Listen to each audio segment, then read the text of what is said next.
Various level of biological organisation क्या क्या होते हैं, तो सबसे पहले मैक्रोमोलिक्यूल्स होते हैं, जैसे माइटोकॉन्ड्रिया, ठीक है, और न्यूक्लियस, राइबोसोम, ये सब मैक्रोमोलिक्यूल्स है।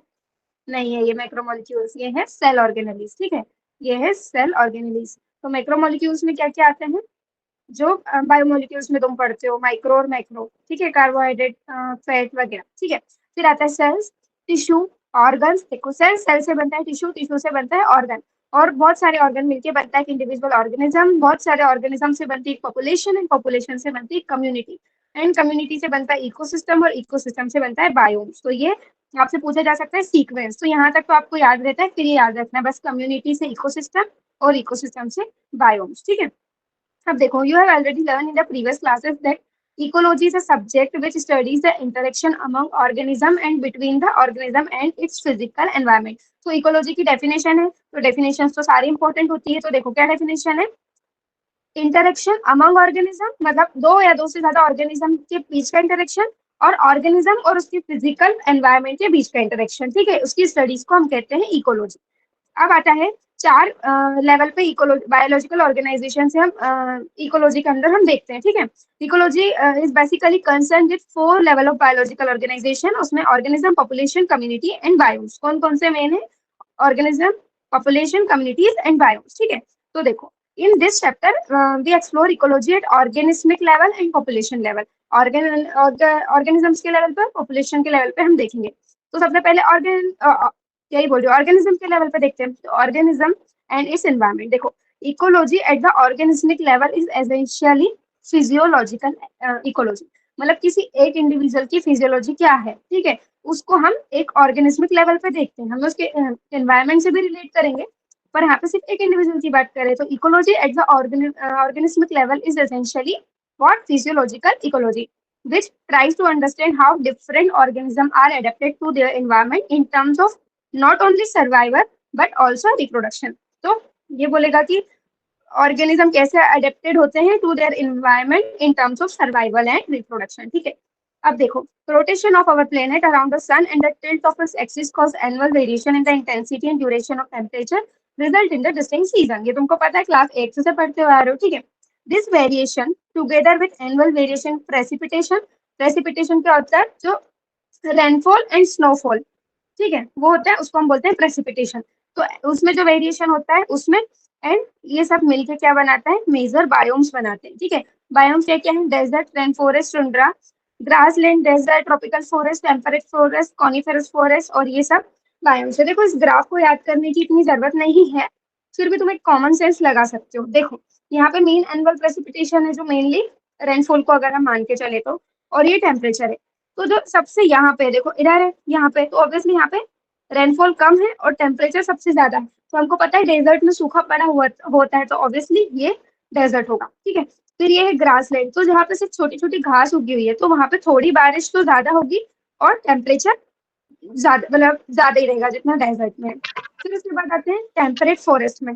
दीपक अपना माइक ऑफ कीजिए, हाँ ठीक है। टेम्परेट फॉरेस्ट में आते हैं, तो देखो फिर यहाँ पे टेम्परेट फॉरेस्ट और कॉनिफेरस फॉरेस्ट में क्या हो रहा है कि लगभग जो प्रेसिपिटेशन है वो सेम है, बस कॉनिफेरस फॉरेस्ट में जो है हमारा टेम्परेचर कम है, और टेम्परेट फॉरेस्ट में टेम्परेचर ज्यादा है। तो देखो, इसके नाम में ही है टेम्परेट, तो इन दोनों में टेम्परेट नाम में है, तो ऑब्वियसली इसका टेम्परेचर ज्यादा है। एंड फिर ये है ट्रॉपिकल फॉरेस्ट, और ये है आर्कटिक। तो आर्कटिक एंड अंटार्कटिका वाला एरिया, वहाँ पे तो टेम्परेचर बहुत कम होता है, तो इससे तुम याद रख सकते हो। इतना इंपॉर्टेंट नहीं है, पर मैंने तुम्हें याद करने की ट्रिक बता दी, ठीक है, गॉट इट। देखिए, regional and local variation within each biome lead to the formation of a wide variety of habitats। अब देखो, रीजन्स और लोकल वेरिएशन जो आते हैं हर बायोम में, उनसे अलग अलग वेराइटी ऑफ हैबिटेट्स बनते हैं, ठीक है। अब major biomes of India are shown in figure, जो फिगर हमने देख लिया है। Life exist not just in a few favourable habit but even in extreme and harsh habit, ठीक है, हार्श हैबिट में भी लाइफ लाइफ एग्जिस्ट करती है, जैसे स्कॉर्चिंग राजस्थान डेजर्ट, वहाँ पे कितना ज्यादा टेम्परेचर है, फिर भी वहाँ पे ऑर्गेनिजम्स रहते हैं, ठीक है। Rain soaked Meghalaya forest, deep ocean trenches, torrential streams, permafrost polar region. कभी क्वेश्चन आया भी नहीं है और आने के कोई चांसेस नहीं, बस एक बार पढ़ लेना। High mountain tops, boiling thermal springs and stinking compost pits, to name a few. Even our intestine is a unique habitat of 100 of species. हमारी इंटेस्टाइन में भी बहुत सारी स्पीशीज रहती है, तो मैं इसको अभी इंपॉर्टेंट से हटा रही हूँ, ठीक है, ये वाली लाइन रख सकते हैं हम इम्पोर्टेंट है, ठीक है। अब देखो ये एक बार तुम देख सकते हो, वैसे ऐसा पूछने का कोई चांस नहीं है। तो ये ट्रॉपिकल रेन फॉरेस्ट, अभी गर्मियों का सीजन चल रहा है, ट्रॉपिकाना की ड्रिंक्स अगर तुम पीते हो तो ट्रॉपिकाना का जो सिंबल है ना वो ऐसे दो पेड़ है, ठीक है, तो ऐसे याद रख सकते हो कि ये है ट्रॉपिकल रेन फॉरेस्ट। फिर यहाँ पे देखो ये क्या है, डेजर्ट है क्योंकि सूखा सूखा दिख रहा है। तीसरा है सी कोस्ट, क्योंकि यहाँ तुम्हें ब्लूइश दिखेगा तो ये सी है, तो ये है सी कोस्ट। और बी है डेसिडुअस फॉरेस्ट, ठीक है, तो ऐसे थोड़ा सा आइडेंटिफाई कर सकते हो। What are the key elements that lead so much variation in the physical and chemical condition of different habitat? तो अब ये बोल रही है कि ऐसी क्या चीजें हैं जो इतना वेरिएशन ला रही है, ठीक है। तो वो है temperature, water, light and soil. चार चीजें पढ़नी है, temperature, water, light and soil. We must remember that physicochemical मतलब abiotic component alone do not characteristic the habitat of an organism completely। चलो इस बात पे तुम ना बहुत बड़ा मार्क लगा लो, क्योंकि ये तुमसे पूछा जा सकता है, ठीक है। यहाँ पे वो साफ साफ बोल रहे हैं कि सिर्फ एबायोटिक कंपोनेंट ही डिपेंड नहीं करेंगे, बल्कि उसके जो होते हैं ना बायोटिक फैक्टर, जैसे कि pathogens, parasite, predators and competitors, इनके बारे में भी हम पढ़ेंगे। तो ये भी इंटरेक्ट करते हैं, तो इनके इंटरेक्शन से भी उसका हैबिटेट डेवलप होता है। अब जैसे ऐसा होता है ना कि ठीक है कोई गर्मी में रह रहा है, तो उसकी बॉडी ने टेम्परेचर से तो वो कर लिया, एडेप्ट कर लिया खुद को, लेकिन अगर वहां पे उसका कोई प्रेडेटर है, उसका कोई शिकारी है, तो उस शिकारी से भी तो एडेप्ट करेगा ना, तो ये भी तो उस ऑर्गेनिज्म के एडेप्शन में आएगा ना। तो ऐसी चीजों के बारे में हम पढ़ेंगे, तो this is an important para, ठीक है। Natural selection evolve adaptation to optimise its survival and reproduction in its habitat. ये आप इवोल्यूशन में पढ़ते हैं कि नेचर सिलेक्ट करता है जो सबसे एडेप्टिव स्पीशीज होती है, जो हार्श से हार्श एनवायरमेंट में सर्वाइव कर जाती है, उसको नेचर खुद सिलेक्ट करता है। तो इसमें इतना कुछ है नहीं, बस इस लाइन का इतना थोड़ा सा ध्यान रखें। अब आते हैं मेजर एबायोटिक फैक्टर। तो सबसे पहला है टेम्परेचर। अब देखो पहली लाइन सबसे इंपॉर्टेंट है, temperature is the most ecologically relevant, ठीक है। तो सबसे ज्यादा इंपॉर्टेंट कौन सा फैक्टर है, temperature, the most ecologically relevant environmental factor. You are aware that the average temperature on the land very seasonally. Seasonally देखो, गर्मी में ज्यादा टेम्परेचर होता है, ठंडी में सबसे कम होता है, देन बारिश में इंटरमीडिएट होता है। तो सीजनली तो टेम्परेचर वेरिएशन हो ही रहा है, ठीक है। अब देखो ये it decrease progressively from the equator towards the pole and from the plains to the mountain. देखो टेम्परेचर वेरिएशन का होता है इक्वेटर एंड प्लेन्स में ज्यादा है, और इक्वेटर जैसे ये अर्थ है, ठीक है, ये इक्वेटर है और ये पोल्स है, ठीक है। तो जैसे जैसे इक्वेटर से पोल्स की तरफ जा रहे हैं ना, तो टेम्परेचर कम हो रहा है, ठीक है। इक्वेटर से पोल की तरफ जा रहे हैं तो टेम्परेचर कम हो रहा है। और प्लेन्स, ये प्लेन्स है और ये माउंटेन है, तो प्लेन्स पे ज्यादा होता है, माउंटेन्स पे ज्यादा सर्दी लगती है ना, तो प्लेन्स पे टेम्परेचर जो है हमारा ज्यादा होता है, माउंटेन में कम होता है। यही वो कहना चाह रहा है, बट लाइन को अच्छे से पढ़ के जाना, ठीक है। It ranges from the sub zero level in polar areas, poles पे जीरो से भी कम हो जाता है टेम्परेचर, और हाई एटीट्यूड्स पे भी, ठीक है। Polar area and high attitudes पे सब जीरो मतलब जीरो से भी कम, और greater than 50 degree Celsius in tropical desert in the summer, और समर में ट्रॉपिकल डेजर्ट में 50 डिग्री सेल्सियस से भी ज्यादा हो जाता है, जो कि हमने ये देखा था। ट्रॉपिकल जैसे ये डेजर्ट है, ठीक है, तो यहाँ पे टेम्परेचर अभी तो कम ही है, लेकिन समर में अगर दिखाएंगे और ट्रॉपिकल के जो डेजर्ट है तो उनमें 50 डिग्री से भी ज्यादा टेम्परेचर चला जाएगा। अब देखो there are however unique habitats such as thermal spring, जो थर्मल स्प्रिंग्स होते हैं, और डीप सी, समुद्र के अंदर जो हाइड्रोथर्मल वेंट होते हैं, वहाँ पे एवरेज टेम्परेचर हमेशा 100 डिग्री सेल्सियस से ज्यादा रहता है, फिर भी वहाँ पे ऑर्गेनिज्म रह रहे हैं, ठीक है। It is the general knowledge. देखो जनरल नॉलेज है कि मैंगो ट्री होता है, वो है ना टेम्परेट कंट्री में ग्रो नहीं कर सकता, लाइक कनाडा एंड जर्मनी। तो ये आपको सेंटेंस लाइक क्वेश्चंस में वो पूछेगा, ठीक है, सेंटेंस में पूछेगा कि ट्रू है या फॉल्स है, तो इसको ट्रू है फॉल्स के इरादे से पढ़ के जा सकते हो, ठीक है। अब देखो दूसरा क्या है, snow leopard are not found in Kerala forest, ये भी वैसे ही है। Tuna fish are rarely caught beyond tropical latitudes in the ocean. तो ये सब याद करने की चीजें हैं। अब देखो you can easily appreciate the significance of the कहाँ गए, you can really appreciate the significance of temperature to living organism when you realize that it affects the kinetics of enzyme and through it the basal metabolism। अब देखो ये बोल रहे हैं कि तुम टेम्परेचर का इंपॉर्टेंस कब पता चलेगा, क्योंकि लिविंग ऑर्गेनिज्म की जो अंदर मेटाबॉलिज्म चल रही है वो अफेक्ट करता है। कैसे, अब जैसे कोई एंजाइम होता है वो पर्टिकुलर टेम्परेचर पे काम करता है, हमारी बॉडी में जो एंजाइम है वो लगभग 37 डिग्री सेल्सियस जो हमारी बॉडी का टेम्परेचर है उस पर काम करते हैं, ठीक है। अब टेम्परेचर तुम बहुत ज्यादा फ्रीज कर दोगे या फिर टेम्परेचर बहुत ज्यादा बढ़ा दोगे, तो एंजाइम की काइनेटिक्स अफेक्ट होगी, उनके काम करने की एफिशिएंसी अफेक्ट होगी, और उस वजह से बेसल मेटाबॉलिज्म में भी फर्क पड़ेगा। तो activity and other physiological function of the organism. तो बेसल मेटाबॉलिज्म अफेक्ट होगा तो फिजियोलॉजिकल फंक्शन भी अफेक्ट होंगे। जैसे गर्मी आती है तो हम कैसे लेजी से हो जाते हैं, ठीक है, कुछ करने का मन नहीं करता, दिन भर सोते रहो, बस ऐसा मन करता है, जैसा अभी मेरा कर रहा है, तुम लोगों का भी कर रहा होगा। पर नीट पास है तो क्लास आना पड़ रहा है ना, क्यों?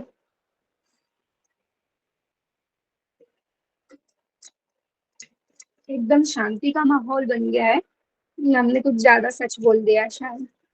चलो ठीक है।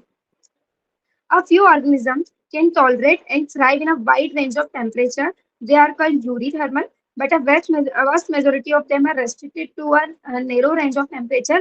Such organisms are called stenothermal. देखो, यहाँ पे तो मैं याद करने की ट्रिक बताती हूँ। जो यूरी थर्मल होते हैं ना, वो वाइड रेंज ऑफ टेम्परेचर में रह सकते हैं, 20 डिग्री पे भी उनको रह लेंगे, एडेप्ट हो जाएंगे, 80 डिग्री पे भी एडेप्ट हो जाएंगे। लेकिन एस से स्टीनो और एस से स्ट्रिक्ट, ठीक है। स्टीनो थर्मल जो होते हैं ना, उनकी मम्मी बहुत स्ट्रिक्ट होती है, उनको कहीं जाने नहीं देती, एक रेंज में रेस्ट्रिक्ट करके रखी है, ठीक है। तो stenothermal are strict parents ना, stenothermal are strict parents, तो restricted to narrow range of temperature, ठीक है। तो ये दोनों याद रखोगे। देखो, the level of thermal tolerance of different species determine to a large extent their geographical distribution. उनका थर्मल टॉलरेंस कितना है अलग अलग स्पीशीज का, इस हिसाब से उनका जियोग्राफिकल डिस्ट्रीब्यूशन पता चलेगा। जैसे कि अगर वो ठंड मतलब लो टेम्परेचर बर्दाश्त कर सकते हैं तो पोलर एरिया में भी मिलेंगे, अगर वो हाई टेम्परेचर बर्दाश्त कर सकते हैं तो वो डेजर्ट में भी मिलेंगे। लेकिन अगर हाई टेम्परेचर बर्दाश्त नहीं कर सकते तो वो वाले एनिमल्स हमको डेजर्ट में नहीं मिलेंगे। फिर अगला आता है हमारा वाटर। तो नेक्स्ट टू द टेम्परेचर, मतलब टेम्परेचर के बाद water is the most important factor influencing the life of organism. In fact life on earth originated in water and is unsustainable without water. ठीक है, तो ये भी बोला है कि लाइफ अर्थ पे कहाँ आई थी, सबसे पहले पानी में आई थी, और पानी के बिना it is not sustainable. Its availability is so limited in desert that only special adaptation make it possible to live there. ठीक है, ये लाइन हेडलाइन समझाने की नहीं होती, तुम समझ रहे हो। Its availability is so limited in the desert that only special adaptation make it possible to live there. The productivity and distribution of plant is also heavily dependent on water. कुछ plants होते हैं जो सिर्फ desert में उगते हैं, कुछ होते हैं जो सिर्फ, जैसे हमारे ब्रायोफाइट्स एंड टेरिडोफाइट, वो सिर्फ पानी वाले एरिया में उगते हैं, तो उनकी अवेबिलिटी और उनका डिस्ट्रीब्यूशन भी वाटर पर डिपेंड करता है। You might think that the organism living in oceans, lakes and rivers should not face any water related problem, but it is not true. अभी तुम्हें लगता होगा कि पानी की उनको क्या दिक्कत, जो कुछ समुद्र में रह रहे हैं, पर होती है। पानी की अवेबिलिटी की प्रॉब्लम नहीं होती उनके लिए, पानी की केमिकल कंपोजिशन की, पानी के पीएच की इंपॉर्टेंस होती है, ठीक है। इनके लिए केमिकल कंपोजिशन की, पीएच की इंपॉर्टेंट होती है। तो जो सॉल्ट कंसेंट्रेशन होता है उसको कैसे मेजर करते हैं, वो इंपॉर्टेंट है। सैलिनिटी इन पार्ट्स पर थाउजेंड, ठीक है, सैलिनिटी इन पार्ट्स पर थाउजेंड। देखो, अब ये लेस देन 5 होती है इनलैंड वाटर में, 30 to 35 होती है सी में, और ग्रेटर देन 100 होती है इन सम हाइपरसलाइन लगून्स, ठीक है, इन सम हाइपरसलाइन लगून्स ये ग्रेटर देन 100 होती है। तो some organism are tolerant of a wide range of salinity, और उनको हम बोलते हैं यूरी हेलाइन, सेम कॉन्सेप्ट, वो स्ट्रिक्ट पेरेंट्स वाला। But other are restricted to narrow range, उनको बोलते हैं हम स्टीनो हेलाइन। क्या बोलेंगे, यहाँ पे मैंने क्या कर दिया, ठीक है।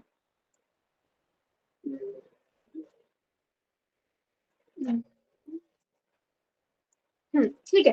अब देखो, many fresh water animals can not live for a long in sea water and vice versa. अब जो कम सैलिनिटी वाले की आदत रहती है तो वो सी में नहीं रह सकता क्योंकि वहाँ सॉल्ट कंसेंट्रेशन ज्यादा है, और सॉल्ट वाला नॉर्मल फ्रेश वाटर में नहीं रह सकता क्योंकि उनको ऑस्मोटिक प्रॉब्लम्स हो जाती है। तो दो पढ़ लिए, टेम्परेचर पढ़ लिया, वाटर पढ़ लिया, तीसरे पे आते हैं लाइट। अब देखो, since plants produce food through photosynthesis, class 6 से पढ़ते आए हैं, a process which is only possible when sunlight is available. तो अब यहाँ से तुम बता सकते हो कि लाइट का कितना इंपॉर्टेंस है, क्योंकि उससे सोर्स ऑफ एनर्जी मिल रही है। तो we can quickly understand the importance of light for living organism, particularly autotrophs. अब देखो, many species of small plants like herb and shrub, जो छोटे छोटे होते हैं, वो फॉरेस्ट में लो लाइट में ही फोटोसिंथेसिस कर लेते हैं, are adapted to photosynthesize optimally under very low light condition. क्योंकि देखो, वहाँ फॉरेस्ट में क्या होता है, जो बड़े बड़े पेड़ होते हैं, ठीक है, जो बड़े बड़े पेड़ होते हैं उनकी कैनोपीज ऐसी बड़ी बड़ी होती है, सो हॉरिबल ड्राइंग, ठीक है, और उनकी कैनोपी ऐसी बड़ी बड़ी होती है। और जो छोटे छोटे पौधे होते हैं, ठीक है, जो छोटे छोटे पौधे होते हैं ना, झाड़ियाँ, उनको तो सनलाइट मिलती नहीं है, तो ये फोटोसिंथेसिस लो लाइट कंडीशन में कर लेते हैं ड्यू टू लार्ज कैनोपीज। में मिटा देती हूँ वरना तुम लोग डर जाओगे, ठीक है।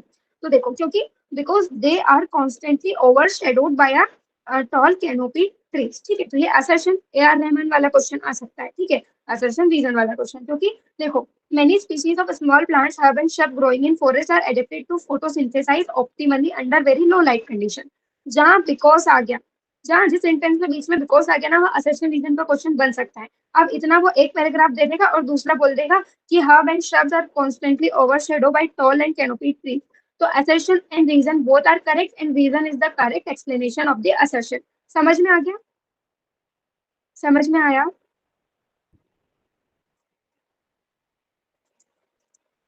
ऐसे अंगूठा दिखा रहे हो कि कुछ समझ में आ रहा है तुमको है? बोलो जरा, चैट बॉक्स में आओ, थोड़ी देर बताओ क्या समझ में आ रहा है कि नहीं आ रहा है? बताओ जल्दी, आ रहा, मैं थक गई। आ रहा है मैम, मैम आ रहा। यस मामा। मैम। बहुत पता, मैं भी बचपन में गलती से मैम को मम्मी बोल रही थी। चमका। चमका। आ रहा है। चलो गुड गुड गुड गुड। आगे बढ़ते हैं। चलो, एक प्लांट के बारे में बात हो गई। अब देखो, many plants are also dependent on sunlight to meet their photoperiodic requirement for floor.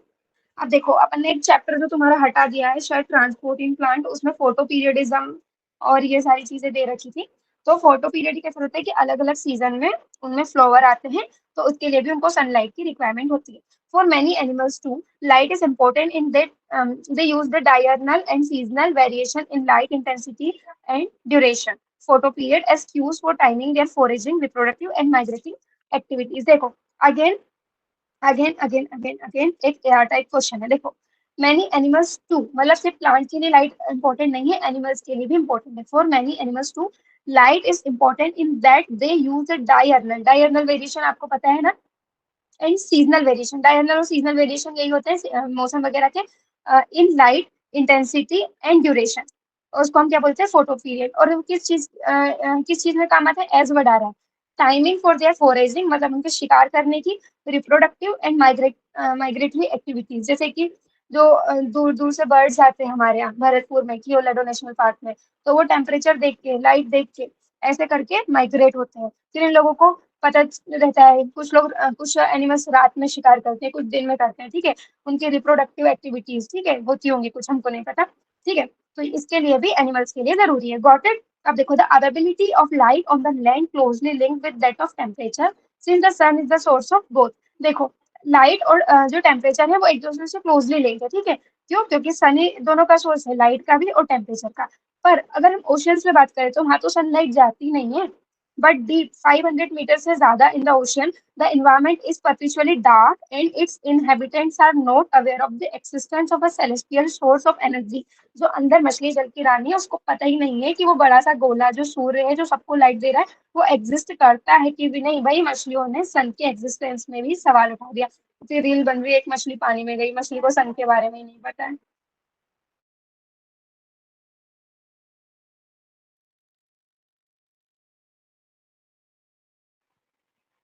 चलो गाइस, ठीक है, आगे बढ़ते हैं। The spectral quality of solar radiation is also important for light. अब सोलर रेडिएशन तो आ ही रही है। अब यहाँ पे मैंने पूछा what then is there source of energy, तो मैंने तुम लोगों के लिख दिया trip hydrothermal vent. The spectral quality of solar radiation, मतलब अलग अलग क्वालिटी की होती है ना, इंफ्रारेड रेज, यूवी रेज, इस टाइप की। तो जो UV component of the spectrum होता है वो हार्मफुल होता है to many organism, while not all the colors component of the visible spectrum are available for marine plants। तो ये बस इंफॉर्मेशन दे रहे हैं कि कलर कंपोनेंट किस तरीके से इंपॉर्टेंट होता है, क्योंकि यूवी कंपोनेंट जो होता है वो हार्मफुल होता है, और जो कलर कंपोनेंट होता है, जो विबग्योर होता है, wallet Indigo, blue, green, yellow, orange, red, ठीक है, इनमें से मेरीन प्लांट्स को सारे सारे के सारे अवेलेबल नहीं होते हैं at different depth. among the red, green and brown algae that inhabit the sea, which is like to be found in the deepest, तो deepest water में रेड एल्गी होती है, ठीक है, इसको याद रखना, डीपेस्ट वाटर में रेड एल्गी होती है। अब बाय, वो तुम्हारे टीचर ने तुमको समझाया होगा जिनने चैप्टर पढ़ाया। हम एनसीईआरटी की रीडिंग कर रहे हैं, सॉरी बता दूंगी, क्योंकि वो रेड कंपोनेंट वहां तक पहुंचता है ना, तो वो उसी को तो रिफ्लेक्ट करेगी, सबसे डीप वही जाता होगा, इसलिए एक बार और देख लेना। अब देखो, सॉइल पे the nature and properties of soil in different places very, ठीक है, नेचर एंड उसकी प्रॉपर्टी अलग अलग जगह पे अलग होती है। कहीं ब्लैक सॉइल होती है, कहीं कहीं ब्राउन सॉइल होती है, कहीं एकदम रेतीली मिट्टी होती है, कहीं एकदम चिकनी सी मिट्टी होती है। तो it is dependent on the climate, climate पे और विदरिंग प्रोसेस, दो चीजों पर डिपेंड करता है, ठीक है। मार्क करो, मार्क कर लो इसको, विदरिंग प्रोसेस पे और क्लाइमेट पे डिपेंड करता है। वेदर सॉइल इज ट्रांसपोर्टेड या तो कहीं से ट्रांसपोर्ट होके आई है, हवा में उड़ के आई है, सेडिमेंट्री है। And how the soil development ओकर, कैसे उसका डेवलपमेंट हुआ। Various various characteristics of the soil, जैसे सॉइल कंपोजिशन, सॉइल के ग्रेन का size, aggregation determine the percolation and water holding capacity of this soil. Percolation क्या होता है, जो पानी अंदर तक सॉइल में जाता है ना बारिश का, उसको हम परकोलेशन बोलते हैं। और कितना वो उसको होल्ड करके रखता है सॉइल, उसको बोलते हैं वाटर होल्डिंग कैपेसिटी। तो percolation and water holding capacity, ठीक है, किस किस पे डिपेंड करती है, सॉइल कंपोजिशन पे, ग्रेन के साइज पे, और एग्रीगेशन पे, ठीक है। दीज कैरेक्टरिस्टिक्स, अब कंपोजिशन, ग्रेन साइज और एग्रीगेशन के साथ साथ pH, mineral composition and topography determine to large extent of vegetation in any area. अब देखो किसी किसी मिट्टी में कौन से पौधे उगते हैं, ये उसके टोपोग्राफिक डिटेल्स पे, पीएच पे, मिनरल पे, कंपोजिशन पे, इन पे डिपेंड करता है, ठीक है। This in turn dictates the type of animal that can be supported similarly. अब देखो जैसे पौधे उगेंगे, सॉरी जबान फिसल गई, जैसे पौधे उगेंगे वैसे ही जानवर वहां पे आएंगे। तो इससे क्या पता चलता है, type of animal that can be supported similarly in the aquatic environment. Sediment characteristics often determine the type of benthic animal that can thrive there. Benthic क्या होते हैं, जो समुद्र के तल पे एकदम रहते हैं मिट्टी में, ठीक है। तो वहां पे जो सेडिमेंट कैरेक्टरिस्टिक्स है वो डिसाइड करता है, ठीक है। तो अगेन एक इंपॉर्टेंट वर्ड आ गया हमारे पास, सेडिमेंट कैरेक्टरिस्टिक्स, ठीक है, फॉर बेंथिक एनिमल्स। चलो अब होता है रिस्पॉन्स ऑफ एबायोटिक फैक्टर। हम एबायोटिक फैक्टर को कैसे रिस्पॉन्स करते हैं, देखो। Having realized that the abiotic condition of many habitat में very drastically in time, we now ask how to organism living such habitat cope और मैनेज विद स्ट्रेसफुल कंडीशन। मैं इनका मतलब नहीं बता रही हूँ, नॉर्मल इंग्लिश है, तुमको बस एक बार पढ़ लेना। But before attempting to answer this question we should perhaps ask why. वो बोल रहे हैं कि हाईली वेरिएबल एक्सटर्नल एनवायरनमेंट क्यों बॉदर करेगा, अब तो इतने साल हो गए, हमारे अंदर खुद एक अपना कांस्टेंट internal environment होना चाहिए। One would expect that during the course of million of years of their existence, many species would have evolved a relatively constant internal, मतलब within the body environment that permit all biochemical reaction and physiological function to proceed with maximal efficiency। मतलब खुद के अंदर एक इतना constant internal environment develop होना चाहिए जिससे हमारे बॉडी में जितनी भी मेटाबॉलिक रिएक्शन है, जितनी भी बायोकेमिकल रिएक्शन है, जितने भी फिजियोलॉजिकल फंक्शन है, वो मैक्सिमल एफिशिएंसी से अच्छे तरीके से हो पाए, ऐसा हो जाना चाहिए। और इससे ओवरऑल फिटनेस हमारी इनहेंस हो जाएगी। पर ठीक है, this constituency of example could be in term of optimal temperature. जैसे हम रह रहे हैं तो हमारी बॉडी का टेम्परेचर, कोई पानी में रह रहा है तो optimal osmotic concentration of body fluid. Ideally then the organism should try to maintain the constancy of its internal environment. और process of maintaining the constancy of internal environment is called the homeostasis. उस process को हम बोलते हैं homeostasis, ठीक है। Despite very external environment condition that tend to upset its homeostasis. अब देखो इसका मैं तुमको बताती हूँ कि देखो कर तो लेना चाहिए, पर एक एग्जांपल ले लो। जैसे कुछ लोग होते हैं, जैसे बहुत ज्यादा ठंड है, ठीक है, टेम्परेचर बहुत ज्यादा ठंड है, तो वो लोग हीटर यूज कर लेंगे, रूम हीटर, ब्लोअर। और अगर बहुत ज्यादा गर्मी है तो एसी यूज कर लेंगे अपनी कार में, अपने ऑफिस में, ठीक है। तो ये आर्टिफिशियल मीन्स उन्होंने होम्योस्टेसिस वो कर लिया। बट कुछ लोगों के पास इतने पैसे ही नहीं होंगे, कुछ लोग इतने इकोनॉमिकली एफिशिएंट ही नहीं होंगे कि वो ये सारी चीजें खुद के लिए अफोर्ड कर पाए। तो वो क्या करेंगे, डिसाइड करेंगे ठीक है, नॉर्मली स्वेट इट आउट, वो पसीना बहाएंगे और अपने जितना उनसे हो रहा है, ठीक है, मिनिमल कंडीशन में सर्वाइव कर सकेंगे। देखो तो चार प्रोसेस होती है। अब देखो how do other living organism cope with situation, तो वो चार प्रोसेस से अपने आप को वो करते हैं। Regulate, confirm, migrate, suspend. क्या क्या होती है, चलो लिखो चैट बॉक्स में, सारे के सारे जगे हुए हो कि सो रहे हो, लिखो। Regulate, confirm, migrate, suspend.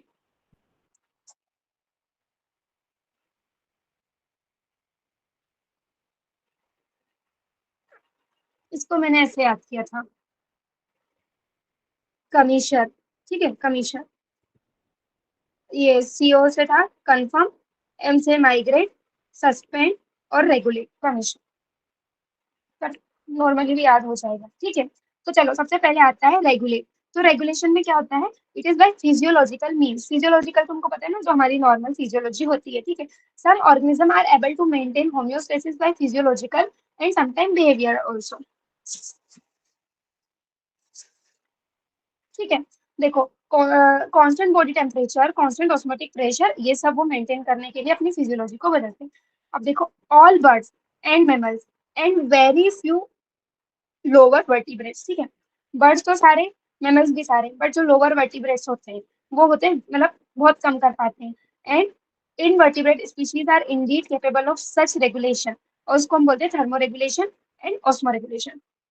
तो बर्ड्स एंड मैमल्स कर पाते हैं, उसके बाद के जो लोग हैं वो नहीं कर पाते, ठीक है। तो evolutionary biologists believe that success of mammal is largely due to their ability to maintain a constant body temperature and thrive whether they live in Antarctica और in the Sahara। मतलब ठंडे से ठंडे एनवायरमेंट से भी अपने आप को एडेप्ट कर लेते हैं और गर्म से गर्म में भी, इसलिए सक्सेसफुल स्पीशीज बोला गया है। The mechanism used by most mammal to regulate their body temperature are similar to the ones that we human use। मतलब मैमल्स का ह्यूमन के जैसे ही, क्योंकि हम भी मैमल्स हैं। We maintain a constant body temperature of कितना 37 डिग्री सेल्सियस।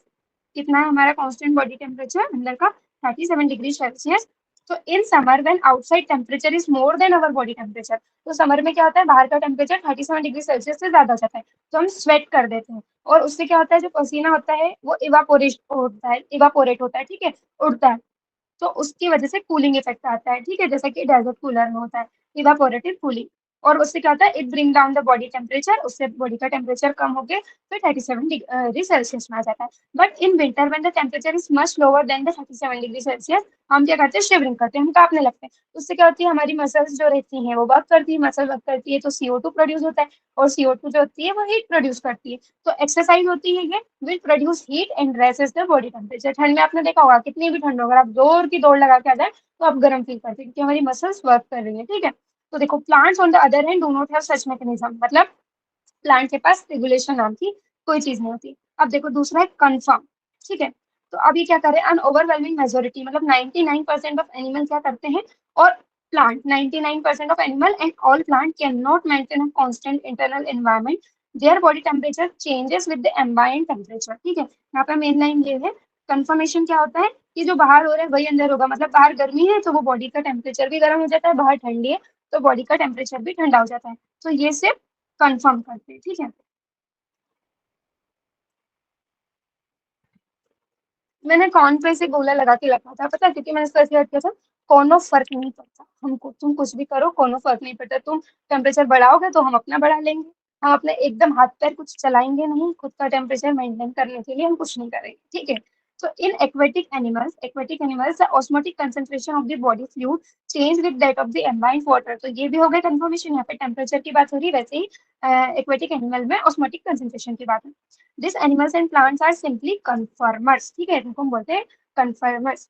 देखो considering the benefits of a constant internal environment to the organism we must ask why this conformers had not evolve to become regulators. अब हमें पूछते हैं कि भाई इनको ऐसी क्या दिक्कत आ गई थी कि ये रेगुलेट नहीं करें, ये सिर्फ ऐसे कन्फर्मर्स बन गए, इनको क्या दिक्कत आ गई थी ऐसी। सचिन माइक ऑफ कीजिए, ठीक है। तो अब देखो जैसा कि मैंने पहले भी बताया था कि कुछ लोग एयर कंडीशनर मतलब एसी अफोर्ड कर सकते हैं और कुछ लोग नहीं कर सकते, तो वैसे ही ना इन लोगों के पास एनर्जी नहीं थी। तो how many people can really afford an air conditioner, many simply sweat it out and design themself to sub optimal performance, ठीक है। ऑप्टिमल परफॉर्मेंस क्या होती है, जो उनकी मैक्सिमम, और उससे कम परफॉर्मेंस, ठीक है, गर्मी में थोड़ा कम काम कर लेंगे, जब धूप धूप होगी तो सो जाएंगे, ठीक है। वैसा सब optimal performance in hot summer month. अब देखो thermo regulation is energetically expensive for many organism, ठीक है, उसमें भी खुद की एनर्जी लगती है। अब जैसे ठंडी लग रही थी तो हम एक्सरसाइज कर रहे थे, तो हमारी एटीपी तो यूज हो रही थी ना, हमारी एनर्जी तो यूज हो रही थी, तो हमको खाना ज्यादा खाना पड़ेगा, ठीक है, तो एनर्जी भी तो होनी चाहिए। तो thermo regulation is energetically expensive for many organism, this is particularly true for small animals like श्रू एंड हमिंग बर्ड। दो नाम दिए, श्रू एंड हमिंग बर्ड, एग्जाम्पल याद कर लो। हीट लॉस और heat gain is a function of surface area, ठीक है। हीट लॉस और heat gain is a function of surface area since small animal have a larger surface area relative to their volume. जब ये आता है ना सामने स्टेटमेंट में कि small animal have a larger surface area, तो तुम लोग सोचो कि एनिमल छोटा है तो सरफेस एरिया ज्यादा कैसे हो सकता है। वो बोलते हैं रिलेटिव टू देयर वॉल्यूम, जितना उनका वॉल्यूम होता है ना, ऐसा तुमने पढ़ा होगा ना, जितना छोटा आइटम होता है, मतलब जिस चीज को हम जितना छोटे छोटे में करते जाते हैं उसका सरफेस एरिया अपना बढ़ता जाता है, ठीक है। मैथ्स में कहीं ये प्रॉब्लम्स पड़ी थी हमने। तो देखो they tend to lose body heat very fast, क्योंकि सरफेस से हीट लॉस करते हैं, तो they tend to lose body heat very fast when it is cold outside, then they have to expend much energy to generate body heat through the metabolism. आप देखो बाहर side cold है तो वो body heat को जल्दी loss कर देंगे, फिर उनको खुद के लिए मेटाबॉलिज्म के लिए हीट जनरेट करनी पड़ेगी और बहुत सारी एनर्जी एक्सपेंड करनी पड़ेगी। This is the main reason why very small animals are rarely found in polar region. जो पोलर रीजन होते हैं उसमें छोटे एनिमल्स नहीं, बड़े बड़े ही एनिमल्स होते हैं, जैसे पेंगुइन्स वगैरह बड़े बड़े ऐसे होते हैं, ठीक है, ताकि उनको ये सरफेस एरिया वाली प्रॉब्लम ना है। During the course of evolution the cost and benefits of maintaining a constant internal environment are taken into consideration, ठीक है। some species have evolved the ability to regulate but only over a limited range of environmental condition beyond which they simply conform।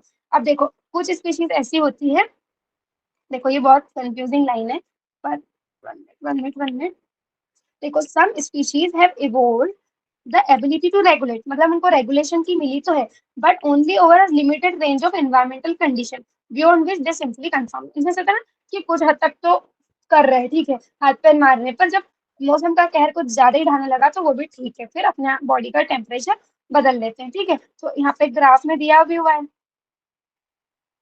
ये हुए conformers. देखो जैसे external level बढ़ता जा रहा है वैसे वैसे इनका इंटरनल लेवल भी बढ़ता जा रहा है। मान लो ये टेम्परेचर है तो एक्सटर्नल टेम्परेचर बढ़ता जा रहा है, तो इनका इंटरनल टेम्परेचर भी यहाँ पे बढ़ता जा रहा है। और रेगुलेटर्स का क्या है, एक्सटर्नल लेवल कितना भी बढ़ जाए, एक्सटर्नल लेवल कितना भी बढ़ जाए उसके बाद उनको कोई अंदर फर्क नहीं पड़ रहा। अब देखो ग्राफ जो है और जो लाइन जो है उनमें एक कंट्रोवर्सी हमेशा से है, पर अगर ग्राफ पूछ रहा है तो तुमको उसको पार्शियल रेगुलेटर बोलना है। अब देखो यहाँ पे क्या है पार्शियल रेगुलेटर में, कि जब शुरू शुरू में थोड़ा थोड़ा टेम्परेचर बढ़ रहा था तो इन्होंने भी अपनी बॉडी का टेम्परेचर बढ़ा लिया, लेकिन जब मौसम का कहर कुछ ज्यादा होने लगा तो इन लोगों ने फिर सोचा कि अरे अब तो कुछ करना पड़ेगा, इतना बढ़ाएंगे तो मर जाएंगे, तो फिर इन्होंने रेगुलेट कर लिया, तो इनको हम बोलते हैं पार्शियल रेगुलेटर्स।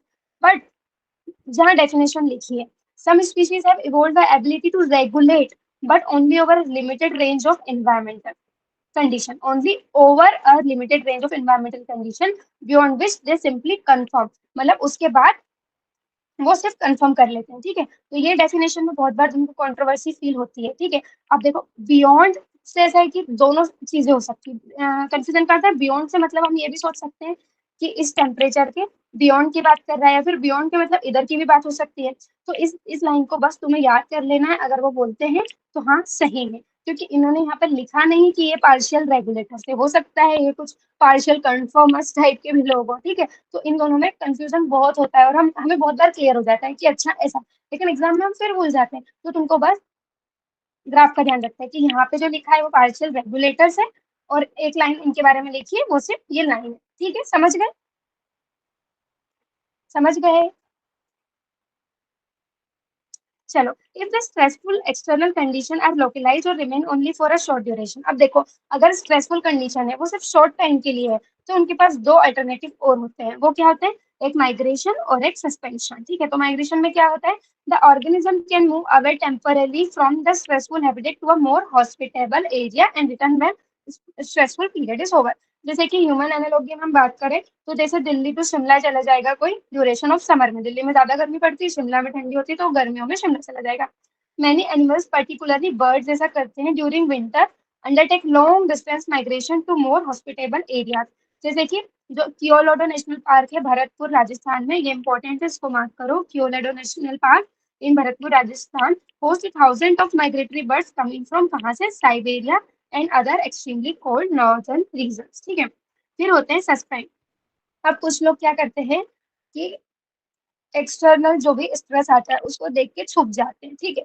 जैसे बैक्टीरिया फंगी और जो लोअर प्लांट रहते हैं उनमें थिक वॉल्ड स्पोर्स होते हैं, ठीक है, वो दो फॉर्म में रहते हैं, बैक्टीरिया स्पोर्स के फॉर्म में भी रहता है, एक ऑर्गेनिज्म के फॉर्म में भी रहता है। तो स्पोर्स क्या रहते हैं, थिक वॉल्ड रहते हैं, तो उनको कुछ फर्क नहीं पड़ता, तो सर्वाइवल अनफेवरेबल कंडीशन में उनका सर्वाइवल हो जाता है स्पोर्स के फॉर्म में। अब जैसे ही अनफेवरेबल कंडीशन जाती है वो ऑर्गेनिज्म बन जाते हैं, बैक्टीरिया बन जाते हैं। तो this terminate on availability of suitable environment। अब देखो फिर in higher plants seeds and some other vegetative reproductive structure service mean to tide over period of stress beside helping in dispersal। seeds में क्या होता है, जब तक फेवरेबल कंडीशन नहीं आती जर्मिनेशन नहीं होता है। हमारे घर में गेहूं पड़े पड़े पड़े, जैसे मिट्टी में डाला पानी डाला वो जर्मिनेट हो गए, तो वो क्या करते हैं, सीड भी एक तरफ से अनफेवरेबल कंडीशन में उनको हेल्प करते हैं, ठीक है। तो they germinate to form a new plant under favourable moisture and temperature condition. they do so by during their metabolic activity and going reducing their metabolic activity, वो खुद के metabolic activity को कम कर लेते हैं हमने पढ़ा है रिप्रोडक्शन इन फ्लोरिंग प्लांट में वो डिहाइड्रेशन कर लेते हैं, सिर्फ 10 to 15% वाटर ही उनके बीच में बचता है और उसको हम बोलते हैं state of डोर्मेंसी।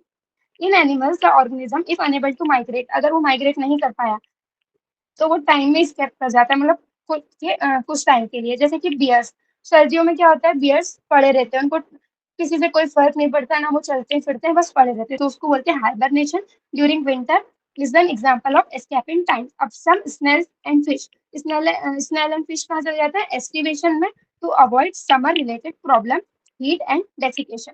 Under unfavourable condition, जो जू प्लैंक्टन होते हैं, जू प्लैंक्टन स्पीसीज जो होती हैं, वो लेक और पॉन्ड में वो एक डाइपोस स्टेज में जाती है। डाइपोस क्या बोलते हैं, स्टेज ऑफ सस्पेंडेड डेवलपमेंट, मतलब उनका फर्दर कोई डेवलपमेंट नहीं होता। तो हाइबरनेशन का एग्जांपल है बियर, तो ऐसे याद कर सकते हो तुम, एक छोटा सा प्यारा सा बियर, टेडी बियर, जो तुमको हाई कर रहा हो तो हाई बियर, तो हाइबरनेशन का एग्जांपल है बियर। और एस से स्नेल और एस से समर, तो स्नेल एंड फिश समर वाली कंडीशन को अवॉइड करने के लिए जाती है एस। देखो अभी ये लिखा ए से है, पर पढ़ तो हम इसको एस से ही रहना, एस्टिवेशन, तो एस से स्नेल, एस से समर और एस से एस्टिवेशन। और बचा क्या, जूपेंटोन, तो वो चला जाता है डाइपोज में। समझ में आया इतना? चलो ठीक है। सो 45 मिनट हो गए, आज की क्लास इतनी थी, ठीक है, बाकी का कल बताती हूँ। क्लास कैसी लगी?